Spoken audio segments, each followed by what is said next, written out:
Hey buddy, Thomas here, and I'm just now finishing up here with Mr. Robert and everything.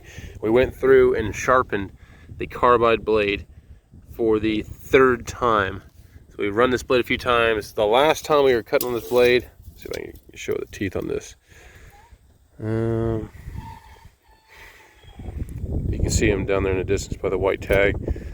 We got all the face, we got the entire face of the tooth sharpened all the way down. There you go. We get the entire face sharpened all the way down. And the interesting thing is, again, there's a tooth that's got a tip on it and a tooth that's flat. Sorry, I'm having a hard time focusing this. But we got it sharpened up. This is going to be our third time running this blade. First time the sharpening did not go that well. The second time it went better because we switched to this stone right here. And this stone is okay. It's not the best, and we're still trying to look for another stone that'll work. But we put this on the Cook's Cat Claw sharpener, and as you can see, we have actually kind of formed it to what like a normal blade or stone would look like. So this is the face right here that was actually hitting the tooth. This is the back right here that was actually taking the top part of the gullet down. And we actually had to cut quite a bit. There used to be a little hump on the back of this, but we really needed to get the top of these teeth done up. Like we had to get a nice sharp edge across the top. We've got sharp edges on the sides, but that top part really is hard to get. So we had to run this one around 3 times, but we got it working. We do have one tooth on here, and I don't see it right now. One tooth on here, we did hit a rock, and we shattered away about 1/3 of the carbide tip. And it wasn't that bad, but after I hit that rock, it did cause like a weird shudder in the blade and everything. But we're working on it. So now for the nit and gritty, or the down to the meat of the situation. So if you're looking for a carbide blade, Timberking did order a number of these blades. They ordered for their sawmill sizes, so for the Timberking sizes, both old and new, as well as wood miser. They have wood miser standard sizes, so I think like 173 is what LT40 wide would have, or 171, something like that. Anyways, they have multiple sizes for Timberking sawmill blades as well as for wood miser sawmill blades. They did a small batch order because they're just trying to test it out and everything. The problem was it took 4 months for the blades to come in. Supply chain issues were kind of an issue. The price on these blades, there's an individual price and there's a price per box of blades. And I can't exactly remember the exact thing. It's something like the blades are $150 individually. But if you buy a box of blades, like the 120 to 130 range, something like that. Are they worth it? Yes, if you can sharpen them. And like I said, the first blade that we ran like this, it did run for quite a while.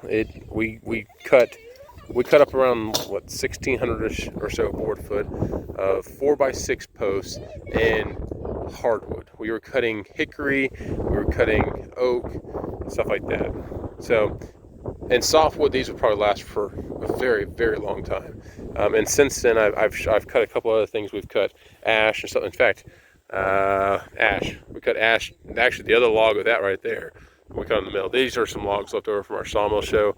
That nasty log there is actually cherry, but it's gonna make some beautiful stuff. But anyways, yeah, these blades are worth it if you have the ability to sharpen it yourselves. And I'm still trying to find a better sharpening situation.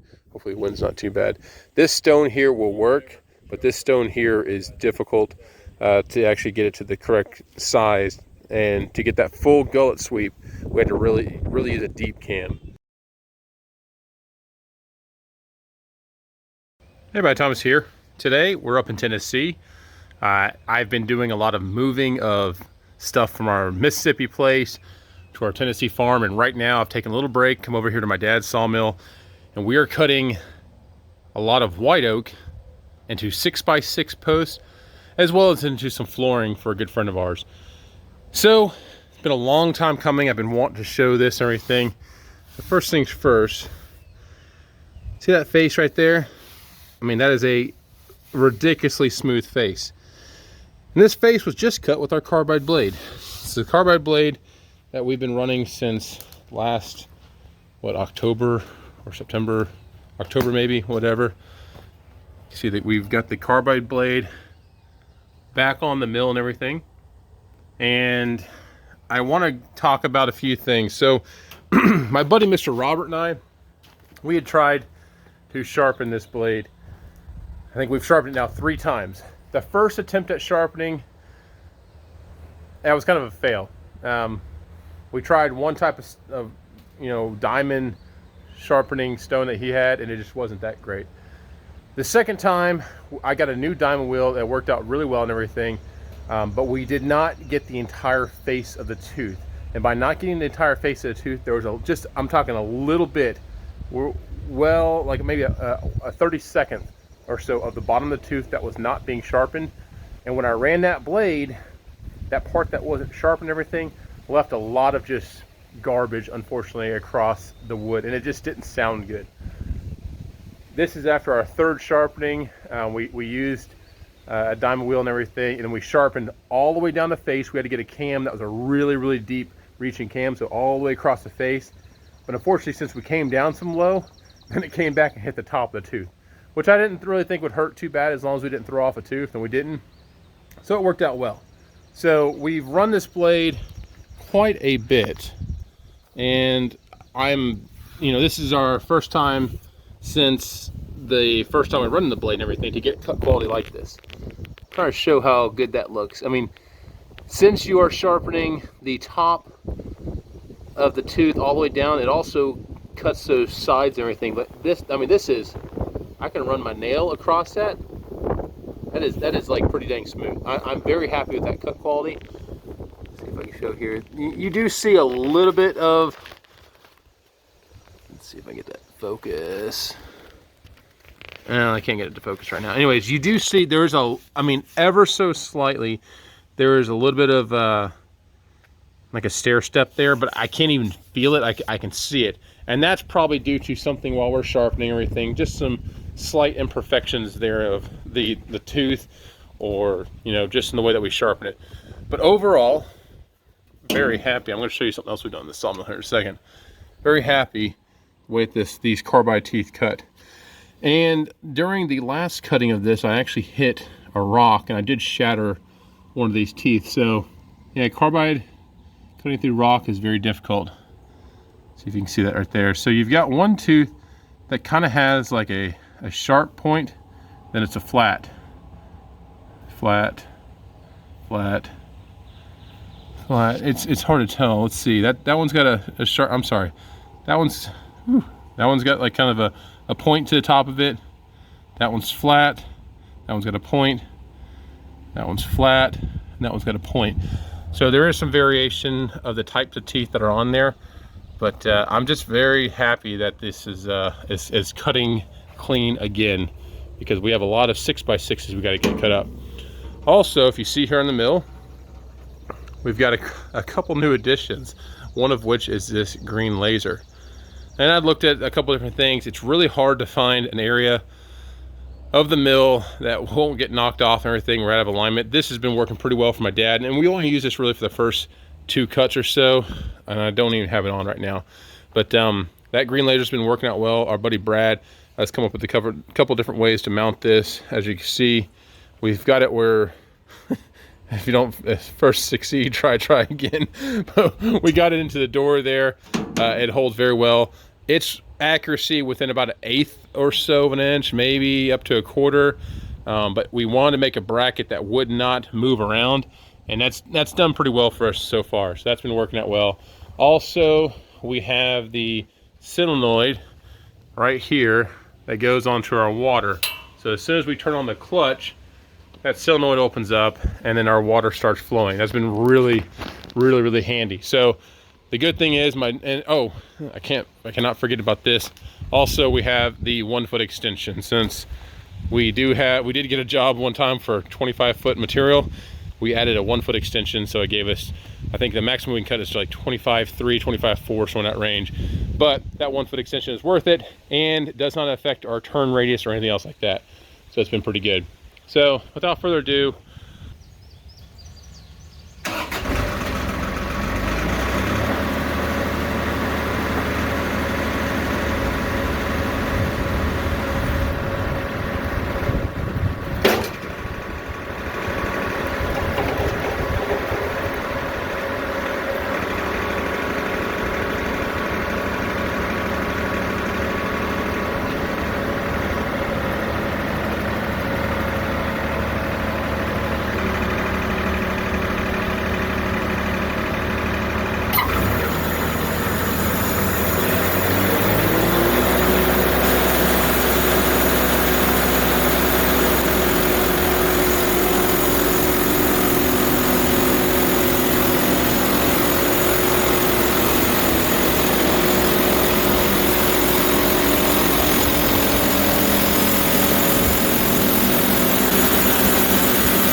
cut this other one at 1/2 inch.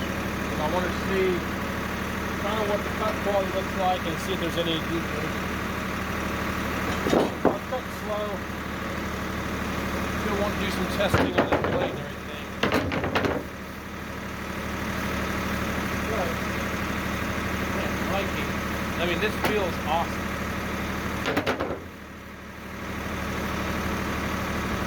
That's very true. I didn't see any kind of deviation in there. See if we can get the camera on here so you can see this too.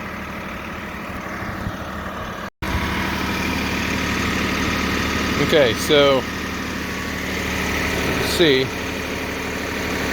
nice clean cut and everything. Really no deviation therein. The cut quality still remains very, very well. Every once in a while I'm getting like a little stray one like that, but it's really not bad. I mean, that's a very fine cut quality. Both sides. We're gonna start speeding this up because again, I'm still in test mode. Around this one knot right here, you can see, I can't see it really, but I can see like on the camera, there's a little bit of wave pattern right there. Barely feel it. And that was right by a knot, so there was nothing too crazy there. There's one right here, right before this knot too. So I guess where it starts to hit a knot section, you do get a little bit of vibration in there, but I'm in right here too. But I'm liking the way this is cutting. I know I can cut a lot faster with it, but all right, let's go on a time lapse now. And we're gonna go ahead and continue cutting this up into a 6x6. I'm at 8x10 right now. I was gonna give myself some 2-inch material off here as well and some 1-inch material.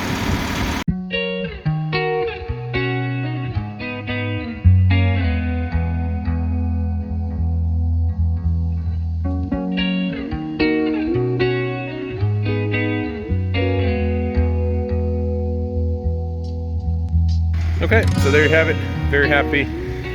Just nice center cut 6x6 out of white oak. And again, very happy with the cut quality. Nice crisp edges. The face of this is like I said, when you start running a carbide blade, it's like you're planing the wood as you cut it. It's very impressive. So overall, very happy the way that this all cut up. We'll go over here. You can see our little laser now. See the green line on there? Pretty awesome. So that works out pretty well. But yeah, this carbide blade, she cuts like a champ. Very happy that we finally figured out how to properly sharpen this blade, and we're going to continue to use this blade for the next couple days here while I'm here. So I'll do a little more to the video at the end here. Let me show what we cut up with this at the very end and go from there. Stay tuned. All right, so there you go. You can see that laser down the length of the log. Now there is some vibration because it is a diesel, it does vibrate. But yeah, laser upgrade works very well. Accuracy probably within about a eighth or so. This is funny. We're going to use our Sawmill as a very expensive chainsaw to cut off a branch that should have been cut off from the get-go. So this is an unusual sight. My dad's actually cutting and I get to sit down and relax. But again, with this carbide blade, I think this is log number 6 for today of this white oak.